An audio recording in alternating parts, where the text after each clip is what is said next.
আমি শুকরিয়া আদায় করছি অনেক কাঙ্ক্ষিত আমাদের বহুদিনের স্বপ্ন বারাকান জামিয়া জমহুরিয়া মাদ্রাসা আজ বারাকান জামিয়া জমহুরিয়া কামিল এমএ মাদ্রাসায় পরিণত হয়েছে আলহামদুলিল্লাহ।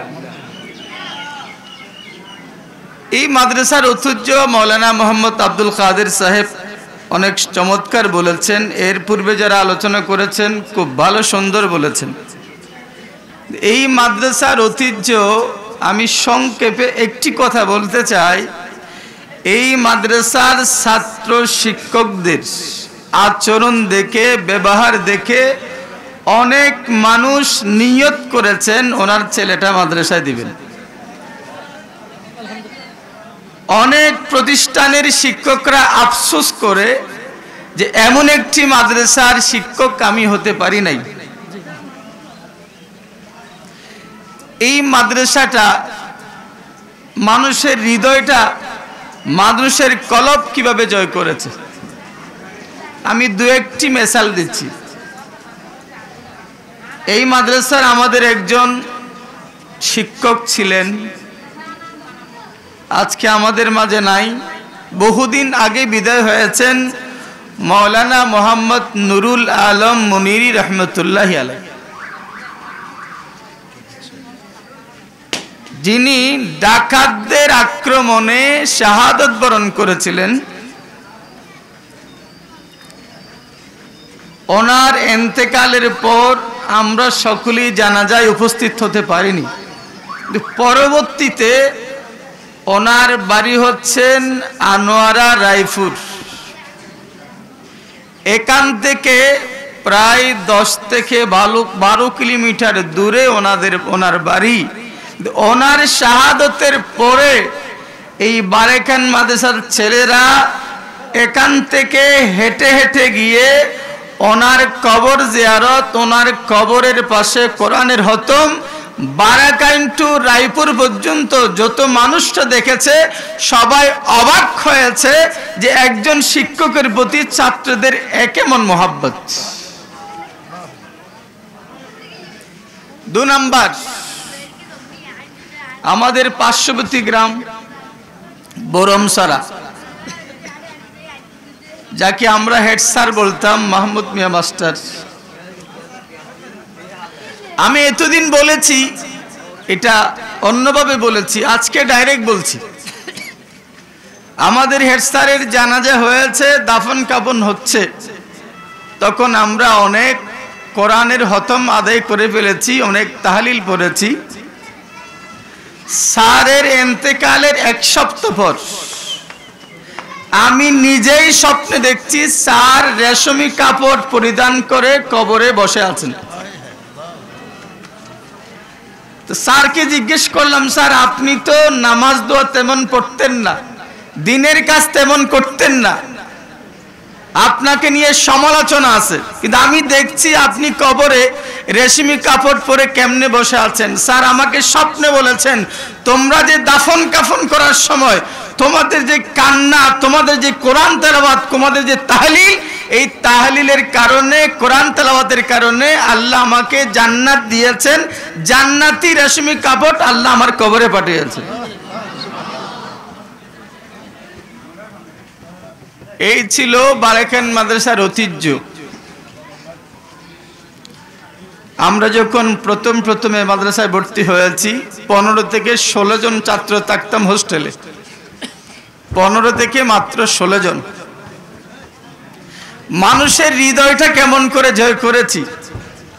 এই বারেখান এরিয়ার ভিতরে এমনও রেকর্ড আছে 5 কিলোমিটার 4 কিলোমিটার হেঁটে গিয়ে আমরা এই এলাকার মানুষ কেউ মারা গেলে তার জানাজার নামাজ পড়েছি, এমনও রেকর্ড আছে 6-7 কিলোমিটার আমরা পায়ে হেঁটে গিয়েছি।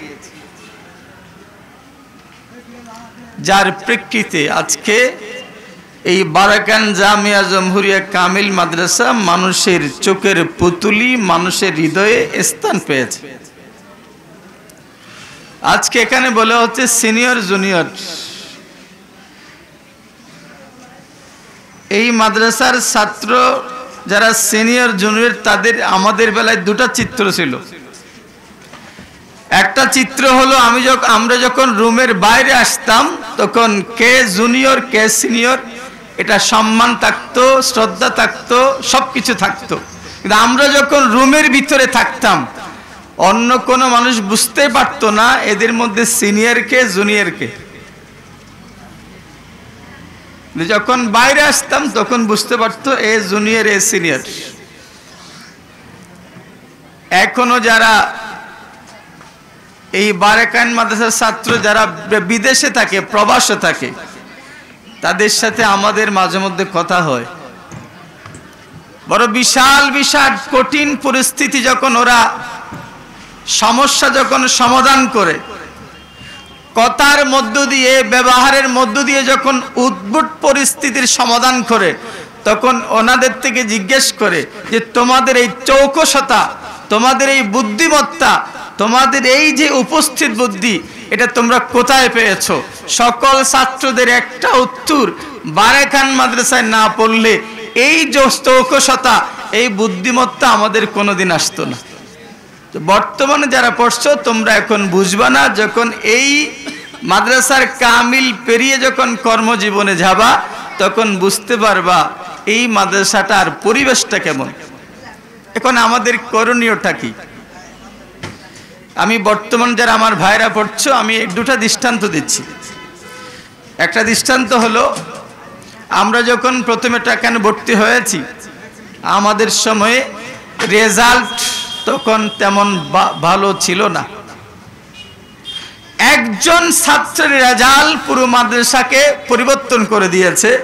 যখন প্রথম বিভাগ পাওয়া, ফার্স্ট ডিভিশন পাওয়া খুব কঠিন ছিল, সেই সময়ে আমাদের এখানকার একজন ছাত্র বর্তমানে যিনি একটা মাদ্রাসার অধ্যক্ষ পদে আছেন, উনি প্রথম আমাদের সময় দাখিল মাদ্রাসায় প্রথম বিভাগ পেয়েছেন। ওনার প্রথম বিভাগ দেখে পরবর্তী আমরা যারা ছিলাম আমরা এতই বেশি উদ্বুদ্ধ হয়েছিলাম যে বারেকান মাদ্রাসার পরবর্তী রেজাল্ট দেখে 4-5 জনের কমে কোনোদিন প্রথম বিভাগ পাই নাই। একজন ছাত্র থেকে আমরা উদ্বুদ্ধ হয়েছি। এবং এই মাদ্রাসা থেকে যখন পুরো জেলায় 3 জন বৃত্তি পেত 8ম শ্রেণীতে, তখন এই মাদ্রাসা থেকে একজন 8মে বৃত্তি পেয়েছিল, পুরো জেলা ভিত্তিক 3 জন। সেখান থেকে আমরা ধীরে ধীরে লেখাপড়া কেমনে করতে হয় আজকে আমার এখনো মনে আছে। আজকে তো বিদ্যুতের ব্যবস্থা রয়েছে, পর্যাপ্ত ওয়াশরুমের ব্যবস্থা রয়েছে, পাশেই ওয়াশরুমের ব্যবস্থা রয়েছে। আমরা যখন এই মাদ্রাসায় পড়ছি তখন আমাদের ওয়াশরুম ছিল খালের পাড়ে। এখান থেকে আমরা ওয়াশরুমে যেতাম নদীর পাড়ে, নদীর কোলে। সেই সময়ও এমনও চমৎকার চমৎকার অভিজ্ঞতা আমাদের আছে। আমাদের সিনিয়র ছিলেন, আমাদের জুনিয়র ছিলেন।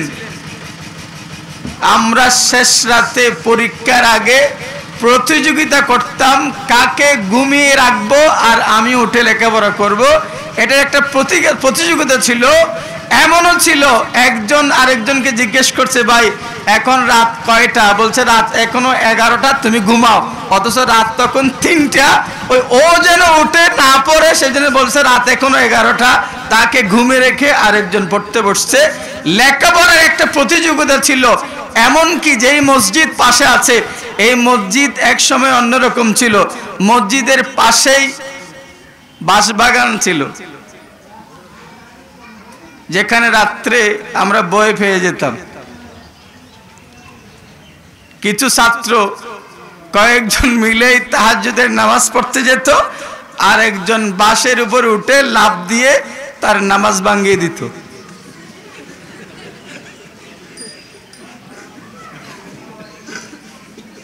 একটা প্রতিযোগিতা আমাদের মাঝে ছিল, কার থেকে কে বেশি লেখাপড়া করবে, কার থেকে কে বেশি রেজাল্ট করবে, মাদ্রাসার সুনাম কেমনে হবে, এটা একটা প্রতিযোগিতা ছিল।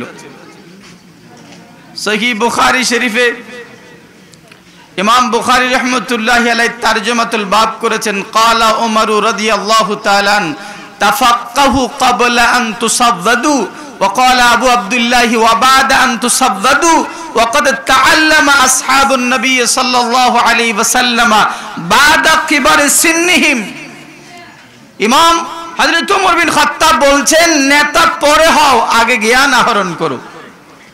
আগে নেতা পরে, নেতৃত্ব পরে, ব্যবসা প্রতিষ্ঠান পরে, চাকরির স্থান পরে, নেতৃত্ব পরে, কর্তৃত্ব পরে, আগে তাফাক্কাহু, দ্বীনের জ্ঞান শিখে নাও।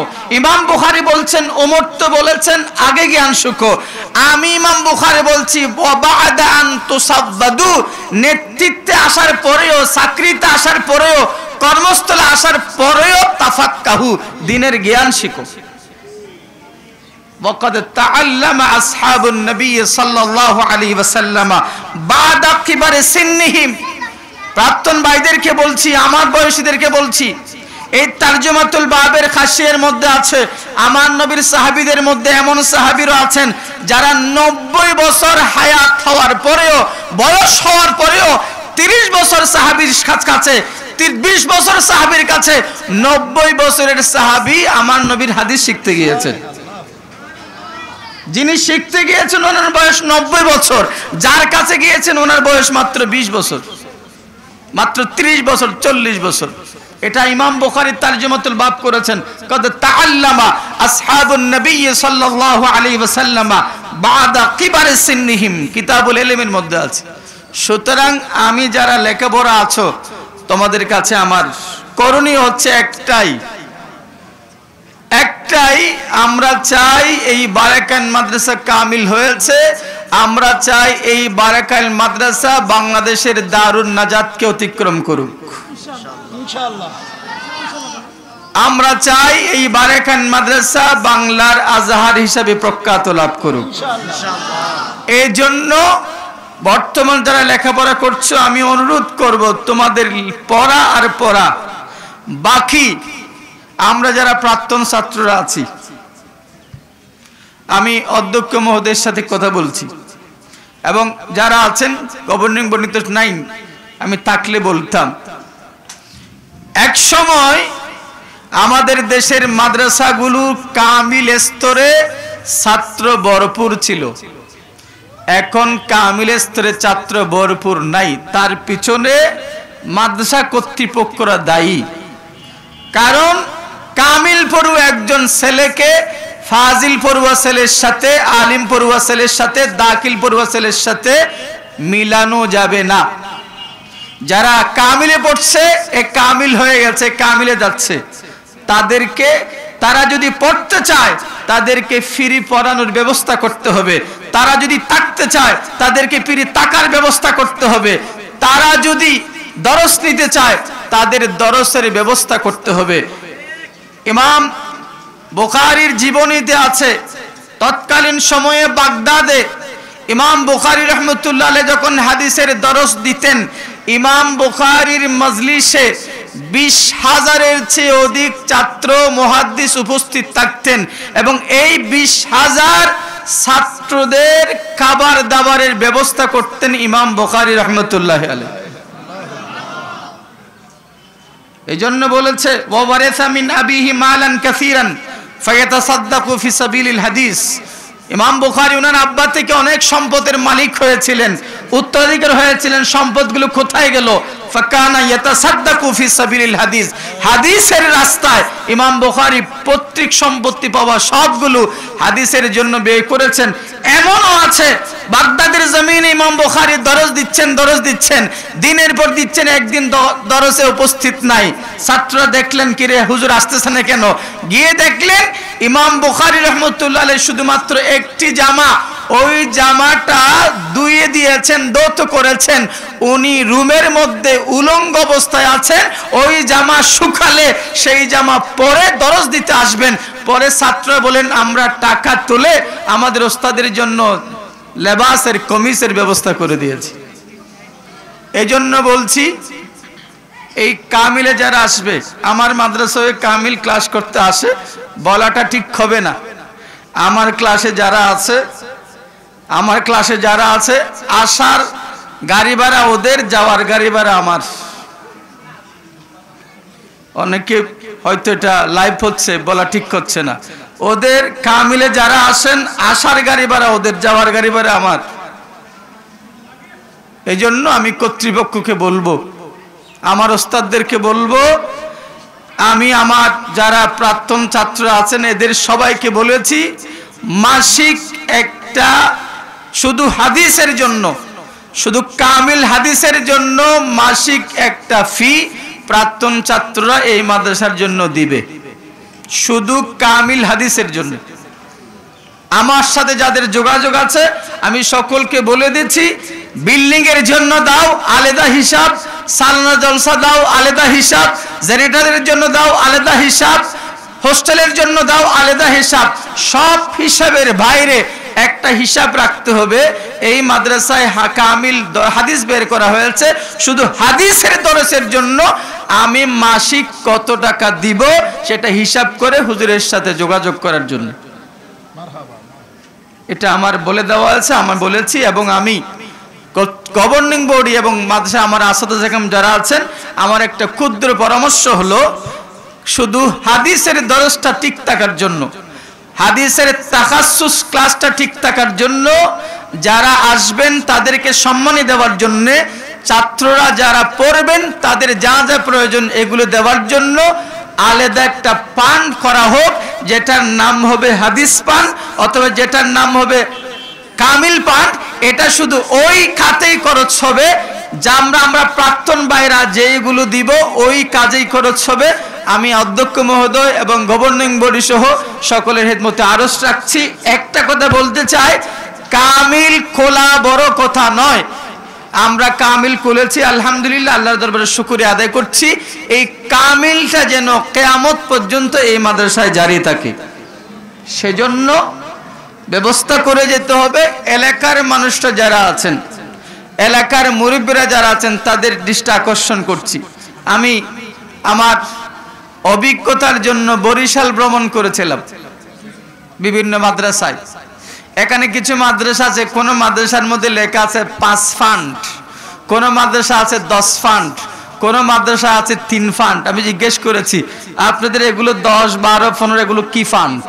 ওরা বলেছেন হুজুর এখানে একটা ফান্ড হলো শুধু আমরা হাদিসের জন্য ব্যয় করি, এখানকার একটা ফান্ড শুধু হাদিসের জন্য ব্যয় করি। এবং যিনি অধ্যক্ষ উনি আমাকে বলছেন হুজুর আমার আর যে 9 ফান্ড আছে, এই 9 ফান্ডের মধ্যে আমাদের দুর্বলতা আছে, ত্রুটি আছে, অনেক কিছু আছে, কিন্তু শুধু হাদিসের ফান্ডের উসিলায় আমার 10 ফান্ডের যেই ফান্ডে মানুষ চাঁদা দেখ না কেন, দান করুক না কেন, তাদের মকসদটা পূর্ণ হয়ে যায় শুধু হাদিসের ফান্ডের কারণে।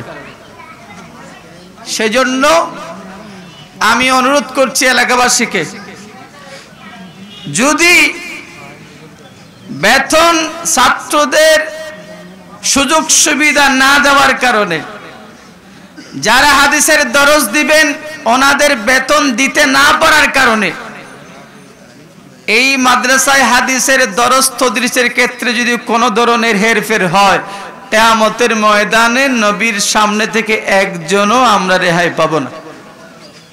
এজন্য আমি এলাকাবাসীর কাছে উদাত্ত আহ্বান জানাচ্ছি, আমরা যখন এখানে দাখিলে পড়ছি কেউ আশা করে নাই এই মাদ্রাসা দাখিল থেকে কামিল হবে, কেউ আশা করে নাই, কেউ স্বপ্নে ভাবে নাই, কেউ চিন্তাও করে নাই। আজকে এটা স্বপ্নের মতো একটা বিষয়, বারেকান মাদ্রাসা দাখিল থেকে কামিল পর্যন্ত হয়েছে। এরপরেও আর অনেক কিছু আছে, আমরা এখন সেগুলো বলছি না। কিন্তু আমার অনুরোধ থাকবে এলাকাবাসীর কাছে, আমার অনুরোধ থাকবে প্রাক্তন ভাইদের কাছে, আমার অনুরোধ থাকবে যারা হাদিস দরস নেওয়ার জন্য আসবেন তাদের কাছে, আমার অনুরোধ থাকবে যারা এখানে আলিম থেকে ফাজিল পর্যন্ত লেখাপড়া করছো তাদের কাছে আমি অনুরোধ করব, ইমাম বুখারী রহমতুল্লাহ আলাইহি হাদিসের দরস নিয়েছেন 10 বছর বয়সে, 17 বছর বয়সে ইমাম বুখারী হাদিসের দরস দিয়েছেন। মাত্র ওনার বয়স 17 বছর। ওনার ওয়ামা ইয়াখরুজু ফি ওয়াজহিহি শা'রুন, ইমাম বুখারীর তখন দাড়ি গজায়নি।